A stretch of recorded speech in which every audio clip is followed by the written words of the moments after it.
পারি না, চলতে পারি না। জানাজার নামাজের মধ্যে আপনি তার তাকবীরের মধ্যে আপনি হাত পারি মনে হয় মিস করে ফেলান।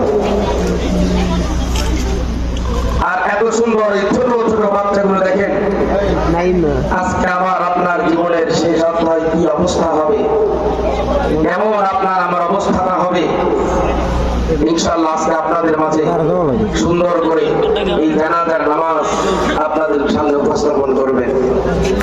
ছাত্র বন্ধুরা যখন এসেছেন, সামনে খাটিয়াটা নিয়ে আসছেন, আপনাকে আমাকে সামনে খাটিয়াটা ধরে নিয়ে যাবে, আর আপনার আমার আপনজনেরা পিছনে পিছনে এদের মতন লাইন দিয়ে সারিবদ্ধ হয়ে আসবে কিনা বলে, সেটাই বাস্তবিক আপনাদেরকে দেখিয়ে দিলাম। এ পর্যায়ে আপনাদের সম্মুখে আমাদের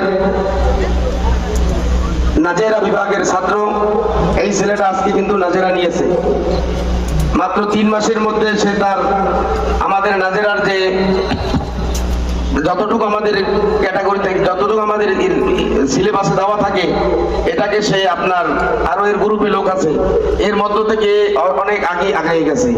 এজন্য আমরা তাকে নাজেরা বিভাগে তাকে আজকে সবক প্রদান করেছি। মোহাম্মদ সাকিবুল ইসলাম, তিনি আমাদের মাঝে নাজেরা বিভাগের খুদে ছাত্র বন্ধু মোহাম্মদ সাকিবুল ইসলাম, বয়স মাত্র 7 বছর। আর পিছনে যারা আছে এগো বয়স কত বছর হইতে পারে বলেন? 15-20 হয়েছে। 8 বছরের উপরে মনে হয় একজনও নাই এখানে। 7 বছরের লোক হইতেছে কি আপনার মুসল্লি, 8 বছরের লোক পিছনে যারা আছে তারা মুসল্লি,